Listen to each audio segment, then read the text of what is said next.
Olá, muito obrigado por permitir que eu entre em sua casa neste momento. Está começando mais uma edição do programa Opinião, o seu programa de debates e entrevistas. O meu nome é Ney Herman e o tema de hoje, recursos hídricos, Aras e a Sanepar. Comigo no estúdio está o vereador Delmar Pimentel, do PP, que também é relator da CPI da Sanepar na Câmara Municipal. Vereador, bem-vindo. Eu que agradeço a oportunidade de fazer os esclarecimentos necessários. Agradeço novamente sua presença. E o outro convidado de hoje é Ricardo Johansen, conselheiro no CONDEMA, o Conselho Municipal do Meio Ambiente, representando a Natus, Natureza Sustentável, também engenheiro agrônomo especializado na área. Senhor Ricardo, bem-vindo. Boa noite, Ney. Muito obrigado pela oportunidade que vocês estão nos dando para que nós possamos nos expressar no tocante a esse assunto, recursos hídricos para Ponta Grossa. Agradeço também a sua presença aqui novamente. Nós voltamos em instantes com o programa Opinião. Por favor, fique conosco.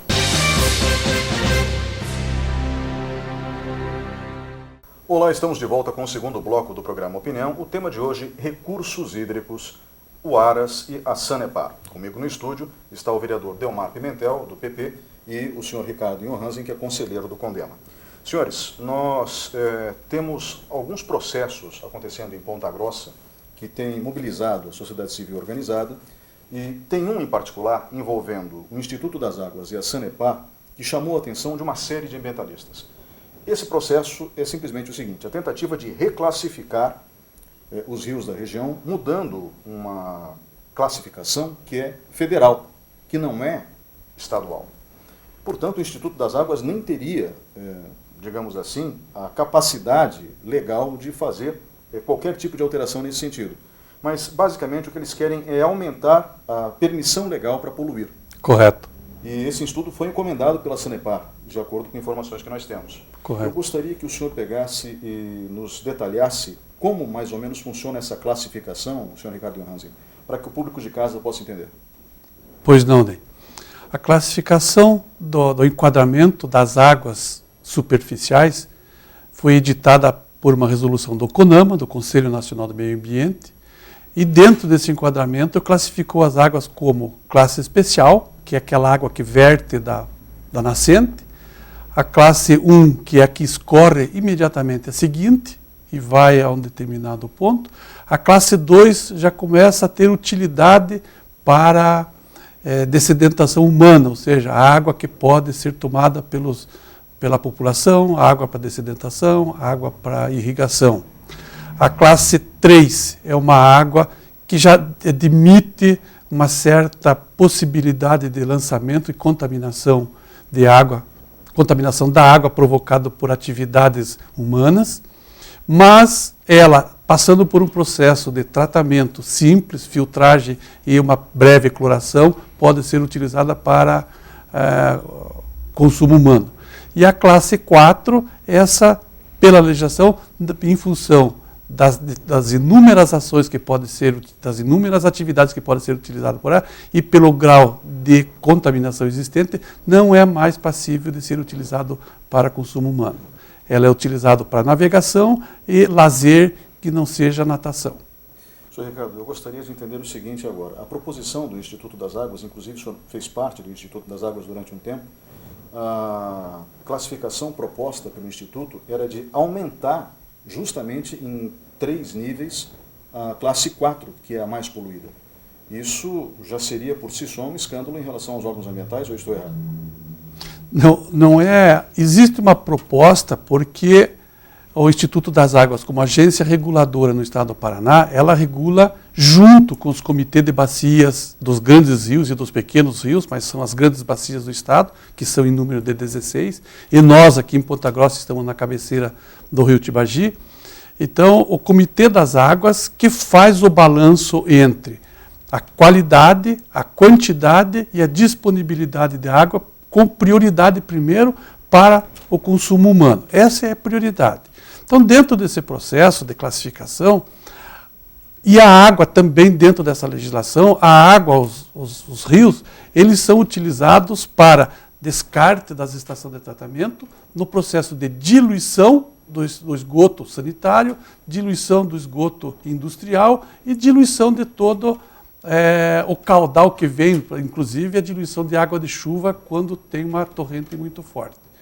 Bom, considerando essa atividade de poluição existente, quando a Sanepar recém lança o esgoto sanitário das cidades, coletados, conduzidos, tratados, dentro do processo de tratamento, permite que esse tratamento lance o residual tratado dentro de uma determinada classificação prevista na lei que não impacta o curso hídrico. Por quê? Porque cai aquele líquido, chorume da estação de tratamento, ele cai num volume tal, com uma carga tal, que é pequeno, que é insignificante perante o volume caudal do rio. E isso não provoca impacto. Porém, a partir do momento que esse volume vai acrescendo em termos de volume de lançamento e carga, sendo que o rio é o mesmo, ele começa a causar uma poluição e essa poluição vai rio abaixo e vai impactando a vida da ictiofauna, a biota existente no rio.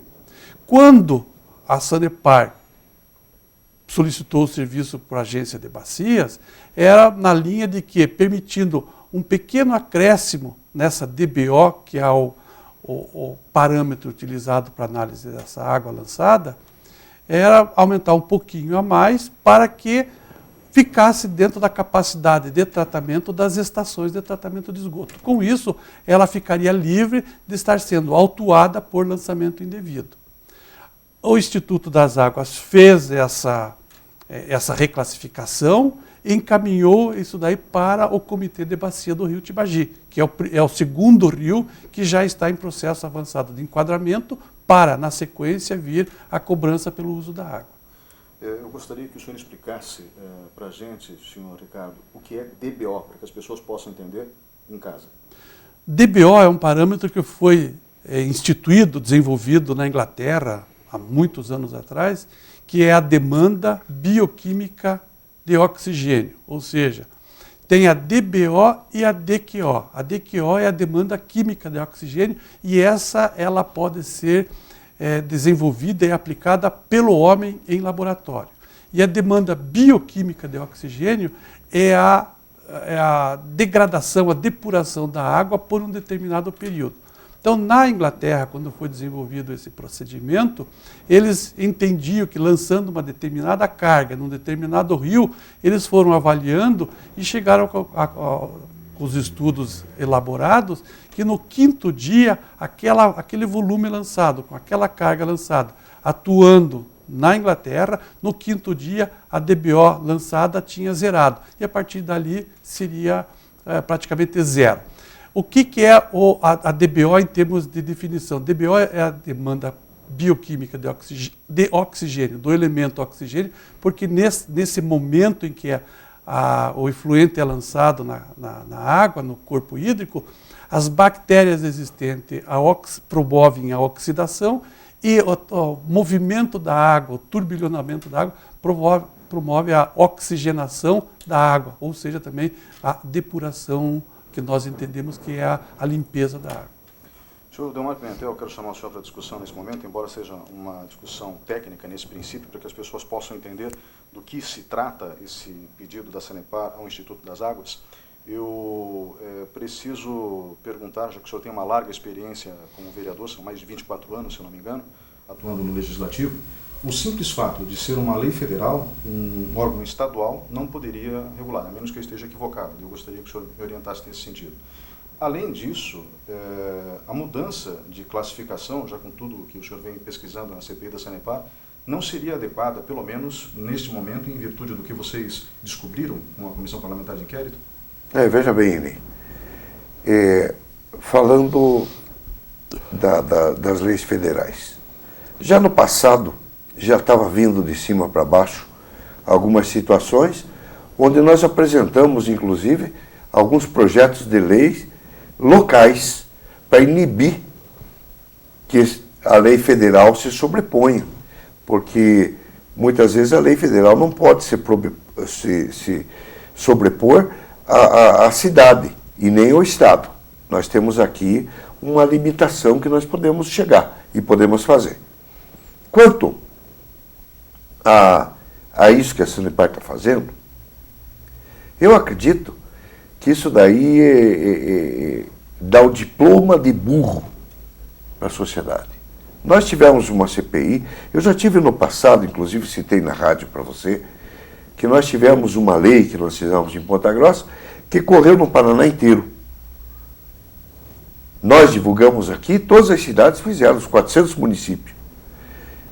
E o medo da Sanepar é que, através dessas comissões parlamentares de inquérito, que estão fazendo levantamento de poluição, de tudo, lançando multas milionárias em cima da Sanepar, Polícia Federal interferindo e prendendo e processando os diretores da Sanepar, de jogar dejetos nos rios de nossa cidade, eles estão tomando a precaução sobre essas multas. Eles estão nos dizendo que eles estão pedindo uma autorização para poluir mais. Você não gosta de que chame, eu vou dar um nome para merda, que nem você pediu, dejetos. Isso. Tá? Para ser mais... Mas, quando eu falo assim, um nome mais profundo que nem esse, é porque de fato é o que está acontecendo, Ney. Eles estão poluindo. Nós temos em Ponta Grossa 157 quilômetros de arroios poluídos, mas bem poluídos. Muitos desses arroios nós pedimos para que nos forneçam aonde eles vão desembocar. Ela negou, ela não forneceu.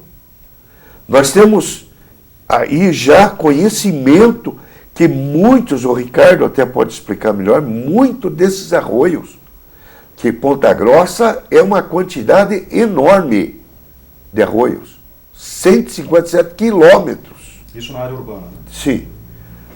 Que eles vão desembocar, talvez, no Pitangui, ou talvez no Manancial do Alagado, ou talvez... Não? Manancial Alagado não. Não. Tá, então, mas mesmo que não vão nos nossos mananciais, eles vão poluir as outras cidades, aonde vai o curso do rio e dos arroios. Quer dizer que pode ser que para nós não, mas para frente está acontecendo. Então isso daí é um desserviço para a sociedade. É uma empresa que não é séria. Ela não está fazendo o que de fato Ponta Grossa necessita, pelo tanto de arrecadação que tem em nossa cidade. Correto. Nós tínhamos que ter um serviço aqui privilegiado.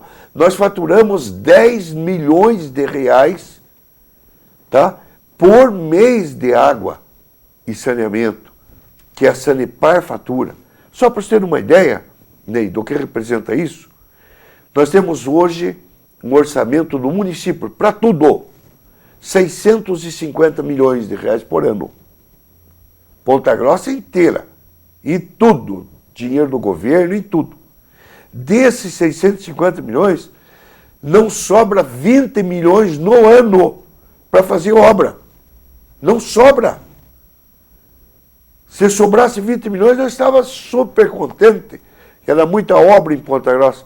A Sanepar sozinha fatura 10 milhões de reais por mês dentro da nossa cidade. 120 milhões por ano. Sim. Então, e não aplica. Agora que nós estamos mexendo no contrato, que eles querem mais 30 anos, daí o governador vem aqui inaugurar, vem aqui fazer média, chamar o pessoal, precisamos desse contrato. Ninguém me diz, né, que se eles perderem Ponta Grossa, não tiver uma renovação desse contrato, tá, vai afetar a região dos Campos Gerais inteira. Eles têm como base Ponta Grossa. E nós já estamos recebendo algumas cidades vizinhas dos municípios, os vereadores, querendo saber o que está acontecendo, por que Ponta Grossa não vai fazer esse contrato, ou por que está relutando, ou de tudo isso, já está dando a consequência, como deu esse projeto de lei, como está dando as multas que a CPI está aplicando em cima da Sanepar, que hoje já está em torno de 30, 40 milhões de reais. Então, com tudo isso daí, eles precisam de um novo contrato. Faz-se necessário para a sobrevivência da própria Sanepar no Paraná. Porque se ela perder Ponta Grossa, ela perde uma fatia do leite que está engordando eles. Eles estão mamando direto. Estão mamando direto na teta para engordar. E nada me diz que não é para privatizar a Sanepar, para vender, para arrecadar dinheiro. Depois de todo esse contexto que aconteceu, com o professor, com não sei quem, com o funcionalismo público, governo do Estado, nós já tivemos no passado, no tempo do governador Jaime Lerner, você lembra, que estavam vendendo a Copel. Estavam vendendo, privatizando a Copel. Tá? Daí teve um movimento e tal, e pediram. Já escutei alguma coisa de privatização da Sanepar. É fácil. Passa governo, entra governo, retrocesso, daqui a pouco privatiza, pega um monte de dinheiro, tá? E enterra o Paraná. Obrigado, vereador. Senhor Ricardo, gostaria que o senhor falasse um pouquinho dos recursos hídricos que nós temos em Ponta Grossa. Esses rios, esses 157 quilômetros de rios e arroios que nós temos passando pela cidade, eles têm as nascentes dentro da cidade, fora da cidade, exatamente da onde nós captamos a água para beber. Gostaria que o senhor falasse um pouquinho sobre isso, por favor. Sim, Ney. Vejam bem, a posição, Ponta Grossa é uma cidade privilegiada no tocante a recursos hídricos.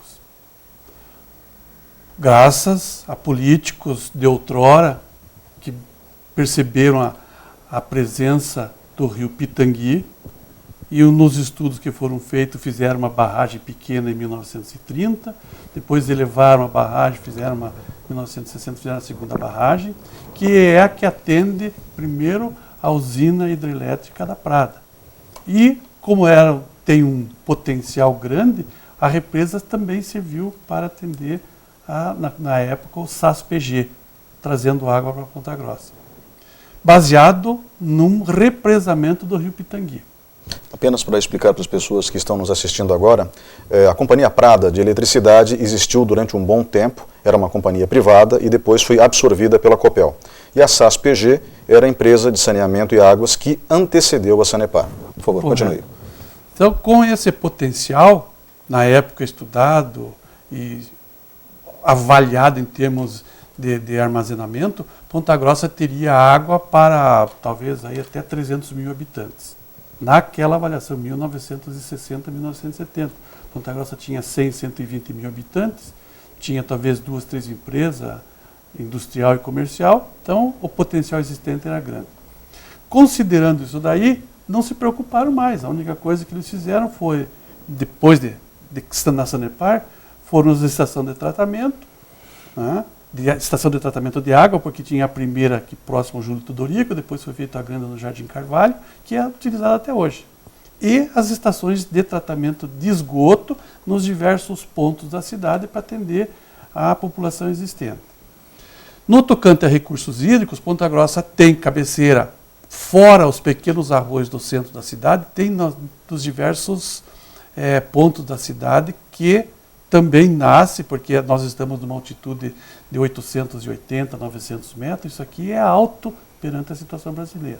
Nós temos a cabeceira do rio Botuquara, que também foi fornecedor de água de Ponta Grossa, em 1900. Nós temos a cabeceira do rio São Jorge, nós temos a cabeceira do rio Caracará, nós temos a cabeceira do rio Pitangui, né? A cabeceira do Rio Verde, que tem não é um manancial para a cidade, mas a população utiliza a área de lazer em 2 pontos, lá no Capão da Onça e aqui próximo ao Cefete, aqui próximo ao seminário. Então, isso faz parte. Isso aí foi formado, não foi criado. Isso aí foi formado no período em que a nossa situação ainda era fundo do mar. Depois, quando elevou-se, tinha os canais e os rios se desenvolveram e cavaram o seu leito. Então, ao longo dos últimos milhões de anos. Né? Nos últimos milhões de anos, correto. Então, isso daí, esses rios grandes que eu citei, depois tem os outros que estão aqui na cidade. Nós temos o Pilão de Pedra, que nasce ali próximo à Praça Barão de Guaraúna, tem o Lajeadinho, que nasce atrás do Pio XII, tem aqui esse que nasce onde tem o Parque Ambiental, que passa por baixo da Avenida do Bispo, que desce ali ao lado da Copel, que vai ser um contribuinte forte do Lago de Olarias, né? Porque Ponta Grossa tem, em função desses rios que eu citei, cada um deles faz uma microbacia. Então nós temos a microbacia do Botuquara, do Caracará, do Arroio da Universidade, e do fundo eles vão todos caindo. O grande divisor de água passa na Carlos Cavalcante, o que nasce da região que fica de frente para o quartel do 13, vai afluente direto do rio Tibagi. O que nasce das costas do 13 vai escorrer principalmente para o Pitangui, que lá na frente, na foz, na barra do Pitangui, cai no Tibagi. Isso falando em bacia do Tibagi. Porém, Ponta Grossa é contribuinte forte, é cabeceira do rio Ribeira, que é tanto falado, decantado, que é o Vale do Ribeira. Começa aqui, logo depois do Passo do Pupo. Todos os rios de Itaiacoca, que estão no costado do segundo Planalto, correm todos para formar o rio Ribeira, que vai desembocar diretamente no mar, na região de Itanhaém. Bom, esses recursos que nós temos, então, todos eles estão poluídos ou existem alguns que não estão poluídos? O manancial alagado, hoje, ele está em boa condição de uso, porque já há questão de 20 anos com o trabalho da UEPG, de mapeamento, interferência, sugerindo aos produtores as tomadas de atitude no tocante a evitar o lançamento de esgoto de granjas de suíno, das granjas de leite. Então, hoje o manancial Alagados está em boa condição, fornece uma água de boa qualidade, com um simples tratamento de filtragem e eliminação de alguns contaminantes, que são os coliformes fecais, né?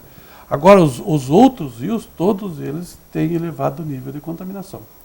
O arroio da universidade tem, porque está aqui no centro, e tem esgoto sanitário, esgoto da universidade que cai para lá. Tem o Caracará, que começa ali atrás da fazenda escola, tem o Botuquara, que começa lá em cima no lixão, que recebem a carga gerada dos efluentes, do chorume do lixão, e eles vão se encontrando, então cruzam toda a parte aqui da cidade para cair lá atrás da Heineken. Então todos esses rios eles estão contaminados pela própria população, umas que não fazem questão de colocar o seu esgoto sanitário na rede, e outra por desleixo da própria operadora, que tem que estar interferindo nessa situação.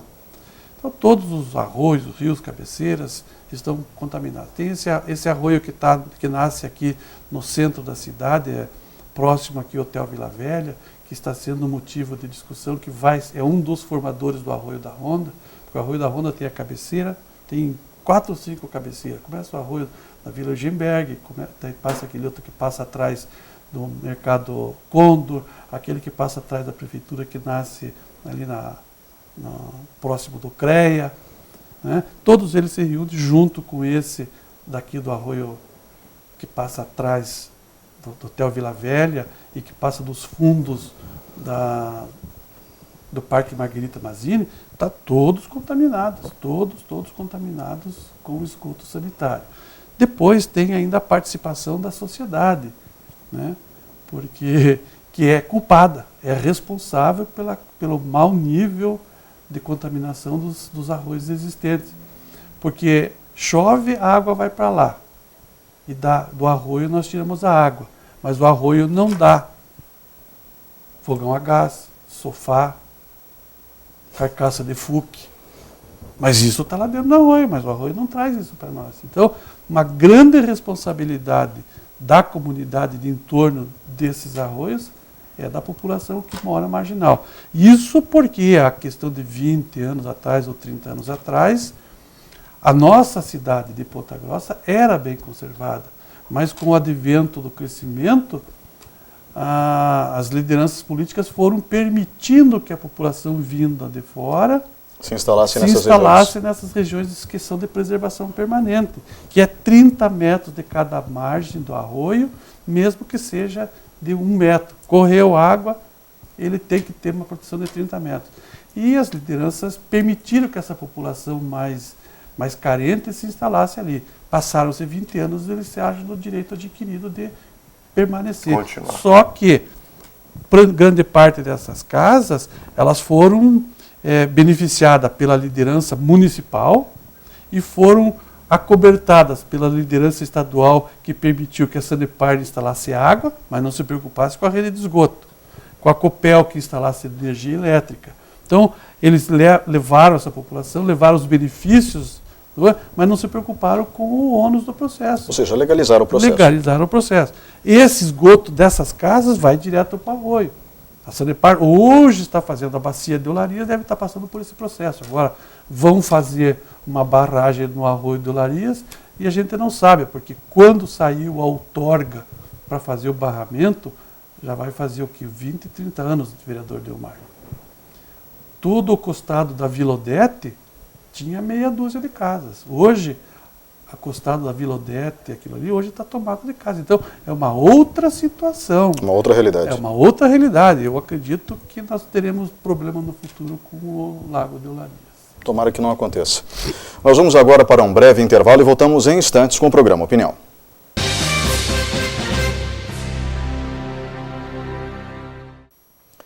Olá, estamos de volta com o terceiro bloco do programa Opinião. O tema de hoje, recursos hídricos, Aras e a Sanepar. Comigo no estúdio está o vereador Delmar Pimentel, do PP, e o conselheiro do CONDEMA, o Conselho Municipal de Meio Ambiente, o senhor Ricardo Johansen. Senhores, nós tivemos no bloco anterior uma visão detalhada da proposta de reclassificação dos níveis de poluição permitidos por lei, que aparentemente é inconstitucional por partir do Estado em cima de uma legislação federal. Temos também a descrição do que significa o nível de regulação através do senhor em relação aos rios da região, ou seja, aqueles índices químicos como a demanda bioquímica de oxigênio, o DBO, né? E também falamos sobre os recursos hídricos da nossa cidade. O senhor fez um resumo muito interessante. E terminamos o bloco anterior falando justamente da avaliação do esgoto urbano que acaba contaminando os rios e arroios que passam pela região central de Ponta Grossa. Alguns deles, muitas pessoas talvez nunca tenham percebido, o senhor foi mencionando, eu estava tentando lembrar se era visível ou não das ruas. O Pilão de Pedra, por exemplo, foi completamente encoberto pela região central, né, o Pilão de Pedra. Mas ele já foi encoberto há mais de 100 anos. Então, provavelmente as pessoas não vão nem saber que embaixo ali daquele terreno, da Praça Barão do Rio Branco, corre um rio, né, que foi canalizado. Justo. E esses rios, arroios, enfim, acabaram recebendo durante muitos anos, décadas a fio, o esgoto residencial. Isso continua, mas o fato é que a Sanepar se encontra em Ponta Grossa, se eu não me engano, há 50 anos, e a recuperação do processo de recolhimento de esgoto começou há pouco tempo atrás, se eu não me engano, depois que o contrato foi renovado em 2006, o vereador Delmar Pimentel estava na Câmara Municipal naquela época, pode relatar um pouco melhor isso. Do meu ponto de vista, a cidade já deveria ter 100% de cobertura de esgoto. Eu sei que é complicado por causa do relevo da cidade, mas eu sei também que faz parte dos planos da empresa, acredito que faça parte dos planos da empresa, alcançar 100%, embora a área urbana esteja em constante evolução, o que também é complicado para a administração pública. E a minha pergunta para o senhor, vereador, é justamente em relação a isso. Quando o contrato com a Sanepar foi renovado, se não me engano em 2006, houve uma preocupação por parte dos vereadores em deixar dentro do texto a exigência de que houvesse uma reparação dos anos anteriores em relação à construção de rede de esgoto? Veja bem, Ney, pergunta bastante interessante. Em 2006, quando venceu o primeiro contrato da Sanepar de 30 anos, que iniciou em 1900 e... Deixa eu tomar um golinho de água. Por favor, fique à vontade. 1975, nós, para nos embasarmos nesse contrato novo, na fundamentação dele, nós fomos fazer uma análise do que a Sanepar tinha feito e como que estava. Chegamos à conclusão que o Poder Executivo não tinha feito nada de fiscalização. Deixou 30 anos a Sanepar à vontade em Ponta Grossa para fazer o que quis e aplicar recursos da maneira que quis. Não tinha uma prestação de conta da Sanepar. Não tinha projetos futuros que o município soubesse que teria que acontecer. Não sabíamos quantas estações de tratamento tinha de água, nem de esgoto. Não sabiam os próprios do município. Não sabiam nada. Então nós fizemos uma comissão parlamentar de inquérito em 2006 para descobrir o que tinha, para daí fazer um novo contrato, embasado nessa CPI. Nesse novo contrato, nós erguemos um percentual da rede de esgoto, que, se não me engano, na época tinha 40 e poucos por cento, hoje já tem 70 e poucos por cento, 80%. A água, que tinha também pouca, um percentual um pouco melhor do que saneamento, mas hoje já está em quase 100%, que a água é mais fácil de você fazer a canalização. E montamos a ARAS, que era uma agência que ia fazer a regulação de tudo isso, para que atualizasse o que estava ocorrendo e desse a finalidade a Sanepar de onde construir, do que fazer, as redes necessárias. Você veja, antes da ARAS voltar, que estava desativada, veio um recurso de Brasília de 75 milhões de reais. Agora, bastante. 50 milhões de água, 54 milhões de aplicação em água, estações, etc. e tal, e também 20 milhões em esgoto. Até hoje, Ney, porque esse empréstimo vem direto à Sanepar. Nós não sabemos se está sendo aplicado na cidade ou na região dos Campos Gerais. Mas a verba veio para Ponta Grossa. Veio para Ponta Grossa. Não sabemos se estão pagando a conta, porque não está tendo uma fiscalização pela ARAS exata, porque não tem contingente. Não tem mão de obra suficiente para fazer essa regulação do que de fato está acontecendo. Agora tem, de tudo isso daí, surge agora uma nova renovação de mais 30 anos que a Sanepar quer. Então o que nós estamos fazendo? Outra CPI para fazer os levantamentos do contrato de 2006. Hoje nós estamos já quase que no final dessa CPI, já faz 9 meses. Temos uma dívida com a Sanepar que o município não pagou de próximo de 28 milhões de reais. Estamos fazendo o levantamento, a CPI já concluiu que desses 28 milhões, nós não devemos nada para a Sanepar, que ela não respeitou o contrato com Ponta Grossa, ela desrespeitou novamente o que fez até 2006, fez agora novamente, e está aí pleiteando mais 30 anos que nós estamos discutindo. Então, continua a contaminação dos arroios, mais de 150 quilômetros de arroio contaminado. O Ricardo falou uma coisa no final Do bloco anterior. do bloco anterior, dizendo que pode ser que o Lago de Olarias vá ter consequência.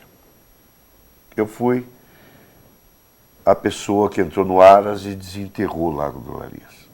O Lago de Olarias está para ser construído desde o tempo do Otto Cunha.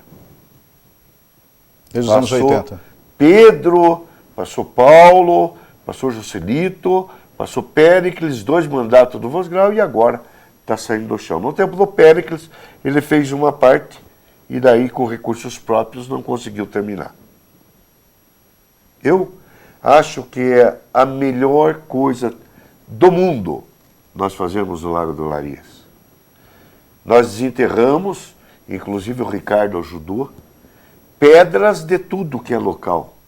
Porque cada engenheiro deu sua participação, universidade, o Ricardo nas águas, o Aras, reunimos tudo esse povo graciosamente, o que é mais importante, sem pagar, para sair do papel. Alguns engenheiros, olha, eu fiz isso, vamos juntar. Olha, eu fiz aquilo, orçamos todos os lagos já.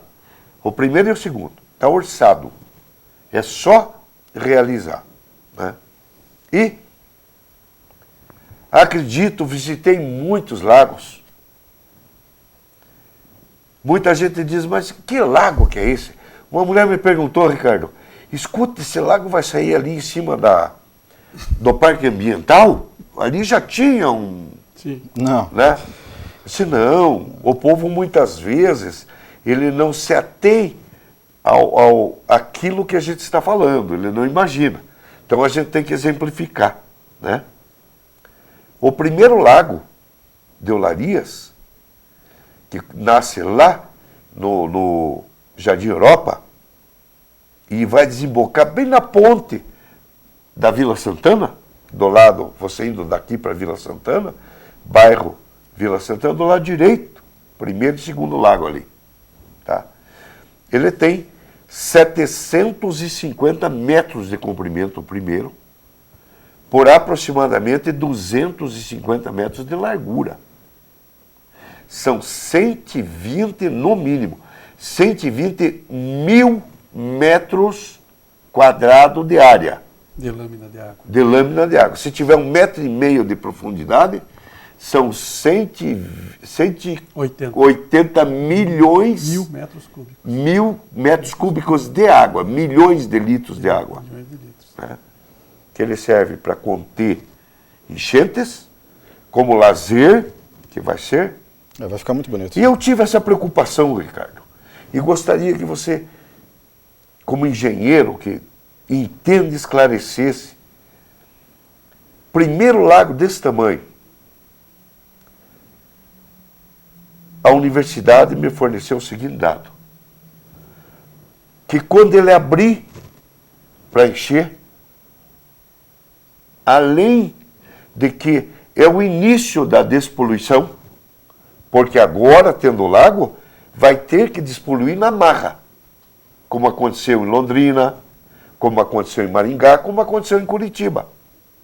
Porque nenhum lago que nasce de arroios que vêm de dentro da cidade poluídos vai conseguir estar despoluído. O trabalho vai começar agora. E o acima, né? Sim, agora de despoluição.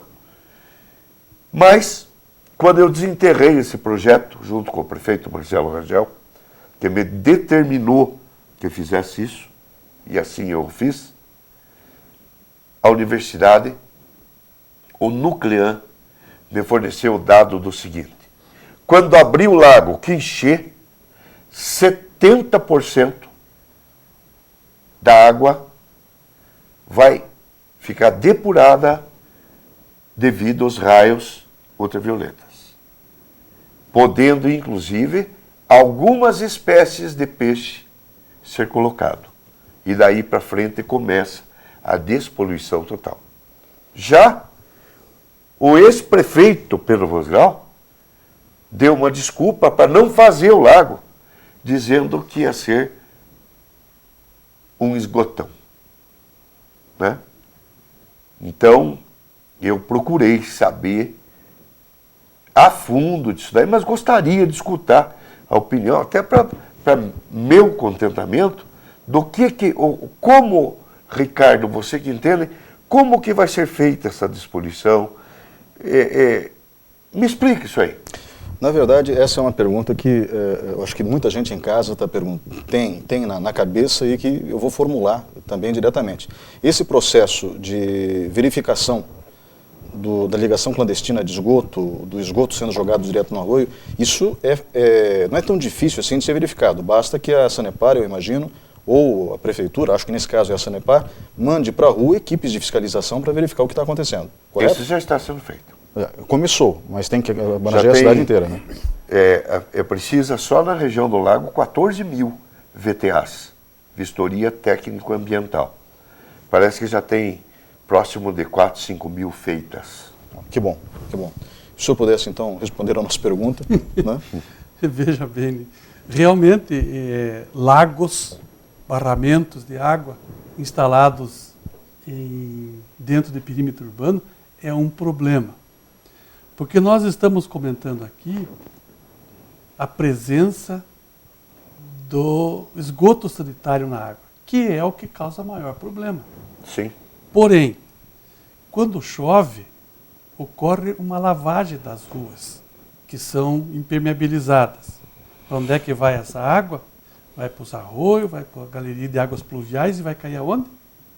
Na água do Lago de Olarias. E quando ocorre o turbilhonamento de água, ela cavoca e tira e vai limpando a calçada. Ela faz uma limpeza acima, mas tudo que estava ali, óleo, graxa, isso, aquilo, aquele outro que são os particulados sólidos, vão tudo para dentro d'água, somando com o esgoto sanitário e a limpeza das ruas. Então, quando o vereador se referiu aí dos 120 mil metros quadrados de lâmina de água de Olarias, a minha preocupação no exato momento foi quanto que tem de área de preservação permanente no entorno da margem mais elevada dessa barragem. Porque a área de preservação permanente, também conhecido como de vegetação ciliar, como nossos cílios, a função delas é justamente reter todo esse particulado sólido para que não chegue diretamente no corpo hídrico, passe por um processo de filtragem. Então, é por demais importante a presença dessa faixa de proteção que a gente denomina como área de preservação permanente. Arborização. Para vegetação. Não só, você veja bem, nós exigimos 30 metros para um arroio que corre com 1 metro de largura. Um manancial desse daí, um lago desse, de excelente beleza cênica, com essa largura de comprimento e tal, ele tem que ter no mínimo 100 metros de área de preservação permanente. Para que a água que chegue passe primeiro por essa faixa que vai ser vegetada, que vai ser gramada, que vai ter vegetação nativa para embelezamento, mas também servirá, por exemplo, colocar espécies que vivem na água, mas que são retentoras do caudal que corre para reter, né, tipo água-pé, tipo alface d'água, tipo essas vegetação que tem em água. Porque elas estão ali, não é para bonito, elas estão ali porque elas retêm os sólidos existentes, retirando a contaminação da água. A água fica mais depurada para baixo. Então, a preocupação é com a preservação permanente desse lago. Quando o senhor perguntou a respeito de como que ocorrerá a depuração, sim, existe, está dentro do processo da biota existente. A ventilação, quando passa a flor da água, ela vai turbilhonando. A gente não percebe, mas aquela pequena ondulação está provocando uma oxigenação da água. Esse oxigênio, quando é em boa quantidade, ele vai promover a oxidação dos coloides orgânicos, do particulado sólido orgânico, que provocam a DBO, que provocam a contaminação. Isso é natural, isso acontece, não precisa ninguém inventar, isso já está pronto. Né? Então, ocorre, porém, a carga que chega é muito grande no potencial existente. Vamos imaginar, vamos considerar, por exemplo, o rio Tibagi é um rio que o próprio nome diz, né? Tibagi é um rio de águas rápidas, de acordo com os índios. Correnteza, água. Tem uma pedra, a água vem, choca com a pedra, turbilhona. Esse turbilhonamento, aquela espuma que sai da água ali, aquilo ali é a oxigenação e a oxidação da água. Ali eles provocam a redução da carga orgânica da água. E essa vistoria, a vistoria técnica ambiental, a VTA, que está sendo feita nas residências de Olarias, isso funcionando, o lago provavelmente ficaria despoluído, né? Ou seja, o processo sendo regularizado. Com esse serviço sendo executado, o que vai ocorrer? Vai diminuir a entrada de novos contaminantes. Então, se você tem um índice de depuração natural lá, existente, X, se começar a entrar cada vez menos, porque vai ocorrer essas ações da VTA, inclusive eu entendo que essa VTA tinha que ser uma execução de agentes da prefeitura, porque o agente da prefeitura tem a obrigação, porque ele é funcionário de Estado, de se preocupar com o município. O funcionário da Sanepar, que nós devemos muito para todos eles, que fazem esse esforço, eles têm o compromisso com a empresa que paga eles. E não tem o poder de polícia. E não tem o poder. Já o funcionário da Prefeitura de Estado, ele tem o compromisso, porque ele mora ali, ele tem um primo que mora ali que vai estar brincando. E pode multar. E pode multar. Eu não gosto de falar essa coisa de multar, porque isso daqui é uma coisa muito antiga, muito draconiana. Pois é, mas é a questão clara. Ah? Porque vai fazer a VTA, chega lá, se constatar, dá um prazo para a pessoa fazer ligar ou fazer uma fossa, tá certo? E se não fizer, alguma coisa tem que fazer. Eu gostaria de voltar um pouco atrás, quando o vereador se referiu às políticas nacional, né? Nós temos, porque foi ditado pelo governo federal, é a Política Nacional de Saneamento Básico. Dentro dessa Política Nacional de Saneamento Básico, ela está calcada em cima de 4 pilares fortes, que é água encanada de qualidade, esgotamento sanitário, não é esgoto sanitário, é esgotamento, ou seja, você capta, coleta e transporta, vai até a estação de tratamento. A gestão de microdrenagem e, por último, a gestão dos resíduos sólidos. Isso daí faz parte fundamental do Plano Municipal de Meio Ambiente, o Plano Municipal de Saneamento Básico. Isso aqui a Prefeitura deveria fazer, só que a Prefeitura delegou para a Sanepar fez esse trabalho, porque a Prefeitura de Ponta Grossa não tinha técnicos para fazer, a Sanepar contratou, ou pôs profissionais que fizeram esse trabalho, e em cima desse trabalho que eles solicitaram esses recursos que estão vindo para atender. Aí o vereador vem para Ponta Grossa, não sabe, a Prefeitura não sabe, o vereador não sabe, porque quem fez foi a Sanepar, e ela fez olhando para dentro dela. Nada contra a Sanepar, nada contra os técnicos da Sanepar, nada contra os funcionários da Sanepar. Eles estão ali atendendo a determinação da gerência. E a gerência tem os seus compromissos com o agente político superior, com o agente político do governador do Estado, porque é uma empresa, né? E com os acionistas. E que tem que dar lucro. É uma cadeia natural. Se essa empresa fosse municipalizada, se fosse terceirizada, ela teria um compromisso maior com o município. E o município que responde diariamente para o cidadão da cidade. Senhores, nós vamos agora para um breve intervalo e voltamos em instantes com o programa Opinião. Por favor, fique conosco.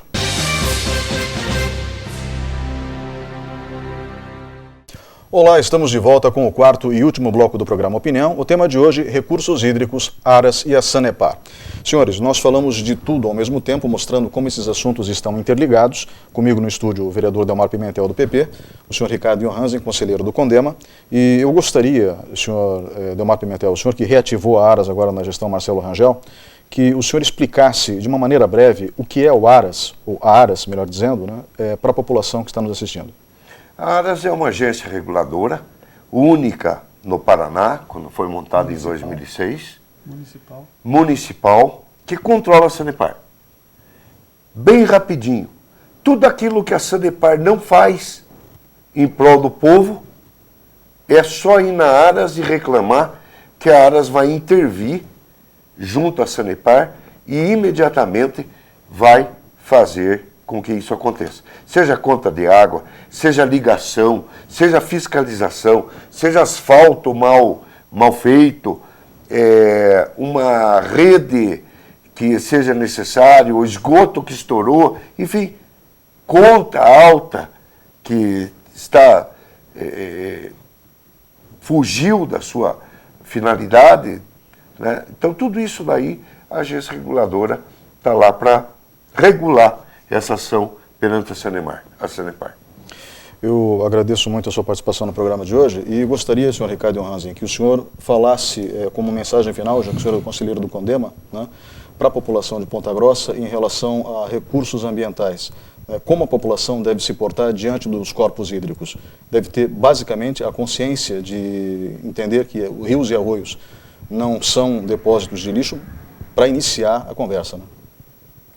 Atendendo essa tua colocação, né, eu vou dizer para você o seguinte: o índio respeita tanto o rio que ele não faz xixi no rio. Porque ele sabe que no dia seguinte, um poderá fazer o xixi no rio, ou ele estará rio abaixo e vai tomar daquela água. Então, a necessidade da conscientização da população, não só aquele que está na área de preservação permanente, residindo ali numa situação irregular, porque não poderia estar numa situação de risco, porque no período de enchente a água pode vir maior e levar a casa dele, e numa situação de dificuldade, porque ele está lançando o esgoto sanitário dele diretamente na água. Então, para esse tipo de população, se puder entrar em contato com a ARAS, para que a ARAS providencie um local adequado para que ele saia daquela região e busque um local adequado para a instalação do proprietário da casa, o pai de família, para dar uma vida mais digna para a sua família.